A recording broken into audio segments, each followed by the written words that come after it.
The side stories that the artist Spoon just fed us are honestly so interesting. We finally got more content of Athy with Lucas and Ezekiel, along with some beautiful backstories of Claude and Diana. But most importantly, our ship of Felix and Lily has finally sailed.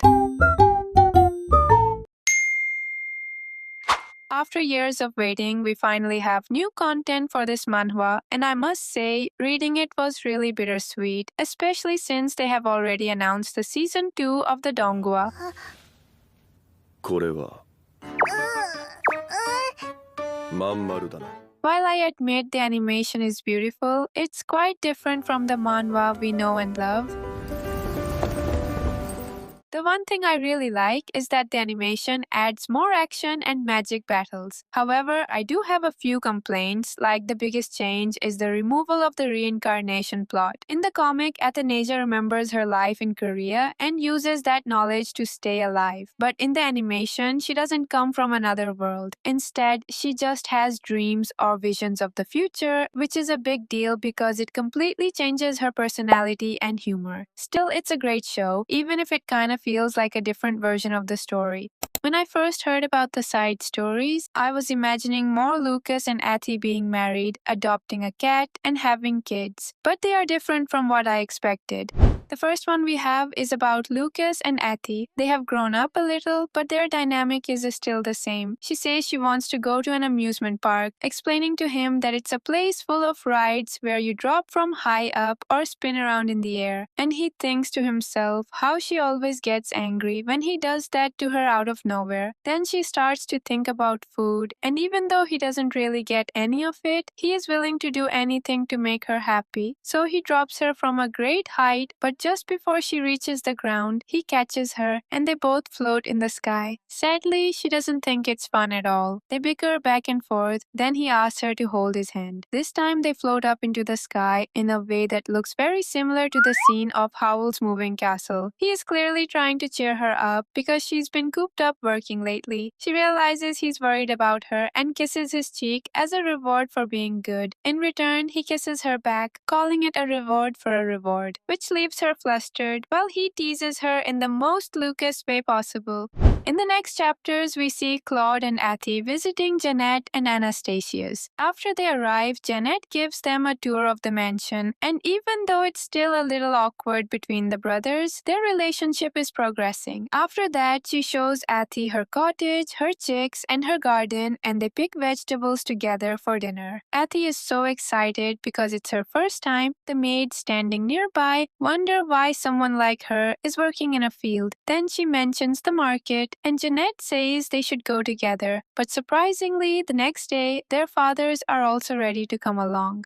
At the fish market, the girls eat snacks while their fathers just watch them. Anastasius asks if Athy should be eating so much, and Jennette says she usually eats very well. Meanwhile, Claude thinks about Diana and how she used to eat a lot as well. Athy notices her father is in a good mood and how it feels nice to walk through the market with him. But sadly, this didn't last long because they somehow reach some gamblers. Claude asks them to move ahead, not paying them any mind, but one of them calls out to Athy since she looks rich, causing him to go into full possessive father mode. They, however, didn't get the memo and provoke him even more. I love how Anastasius is trying not to laugh here, while Jennette looks very concerned. Thinking it will be educational for Athy, Claude pours out coins and places a bet on Gambler's hand. As expected, he wins, even though the gambler cheated. Then he gets ready to chop off the man's hand, and we get a glimpse of the ruthless Claude again. However, Athy stops him, and with a final warning, Claude lets him go, later telling his daughter how to crush arrogant people without mercy by any means necessary.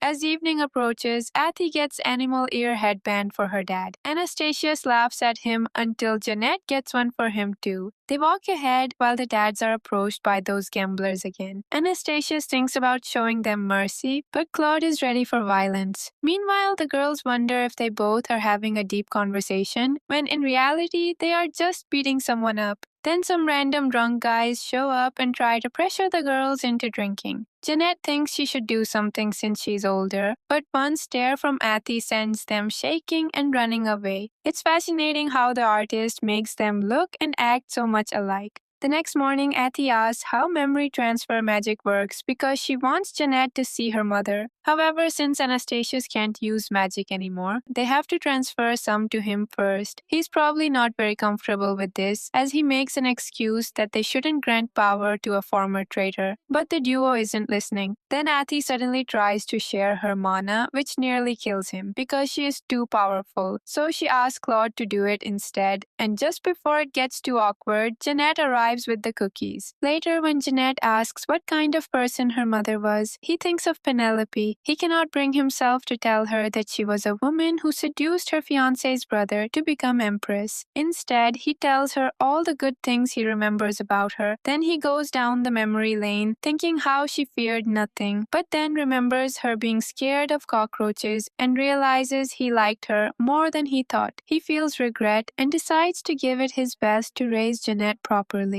While he's lost in thoughts, Claude arrives carrying a drink and 2 glasses. Their daughters get excited, hoping the two will finally talk things out, but instead they start fighting. They argue, beat each other up, and end up breaking a lot of furniture while the girls watch them from the window. The next day, both brothers had terrible hangovers, so they stayed in bed. I found this chapter really fun because we never saw them truly make up in the main story. And here we got to see the most realistic sibling way to apologize. There is also an extra chapter about them as children where they spot a cat in a tree. Claude tries to give it food, but instead the cat hits him and takes the food away. The next day, they decide to sit in the same spot to wait for it to return. It's adorable seeing them both so excited. When the cat finally arrives, steals their food, and begins to leave, they follow it, only to end up meeting Roger. He introduces himself while holding the cat, but naturally, they don't care who he is, they just want to pet the cat. All 3 of them look so innocent, but then we cut back to the real timeline, where Roger is looking at the bill for the furniture they broke. He's clearly mad and annoyed, but since Jennette lives with him, he has no choice but to comply.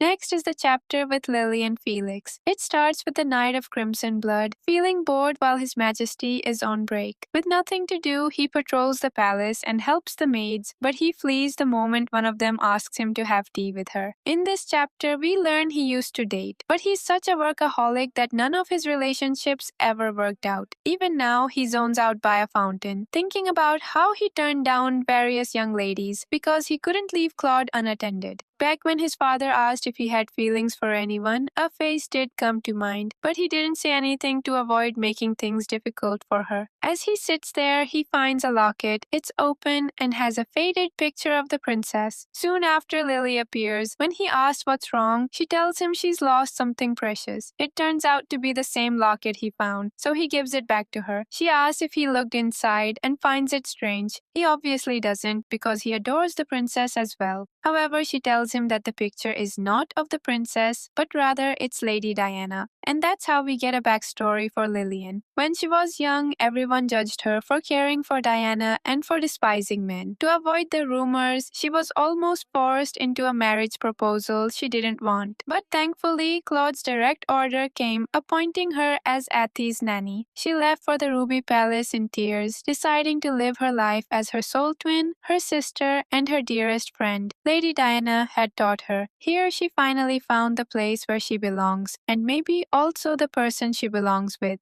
This chapter ends here, however, Spoon gives us something a little more after she has a dream about them. It went something like...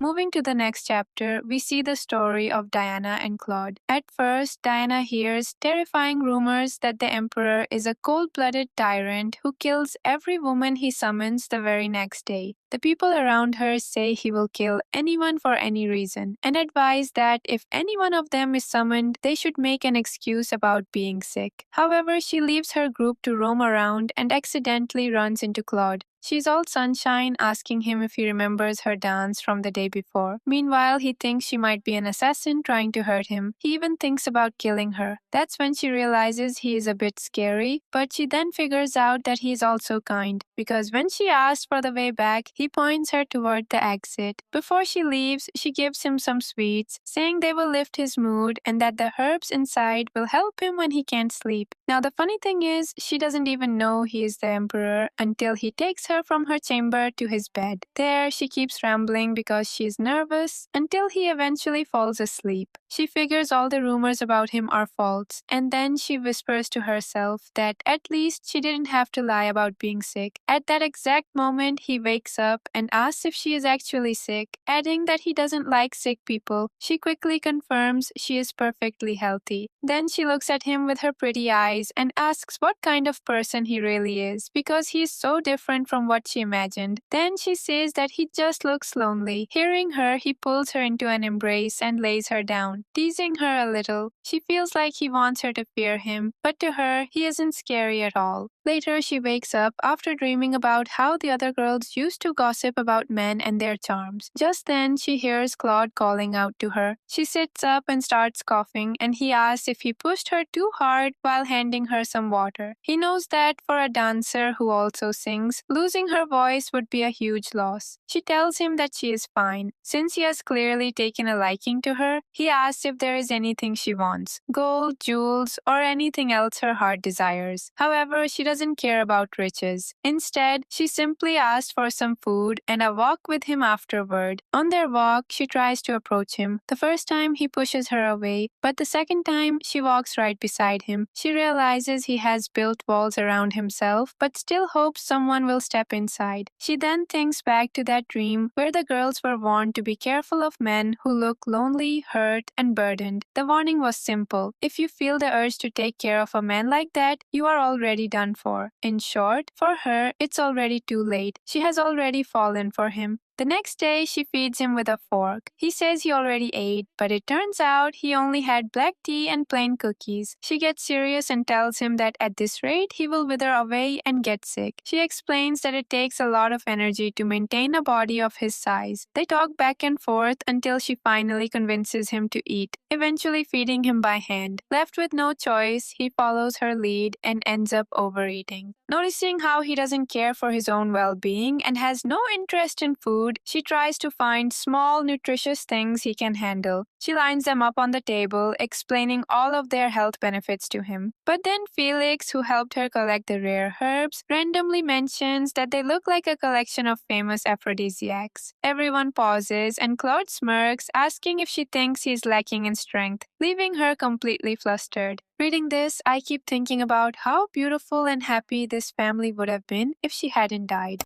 Here's a fun fact. Spoon was actually considering a side story where Claude finds a reincarnated Diana, but she gave up that thought. She felt it would look strange for him to have a wife younger than his own daughter. Still, we did get a side story where we are in a parallel universe, Diana is still alive, and they are a happy family. However, even in that world, Athy has no friends of her age. To fix this, they sacrifice Felix by pretending he is the princess of a neighboring country. Then, Ezekiel appears to play with her, and soon after, Lucas arrives as well, asking Claude to teach her magic. When she asks Lucas to play, he calls her a fool, so just like in the main story, she hits him on the head. After that, Jennette joins them, and the four of them have a picnic. As they grow up and the debutante ball approaches, the boys fight over who gets her first dance, but she has already decided that her first dance is with her mother Diana. Claude reserves the second one and tells the boys to play rock, paper, scissors to decide who goes after that.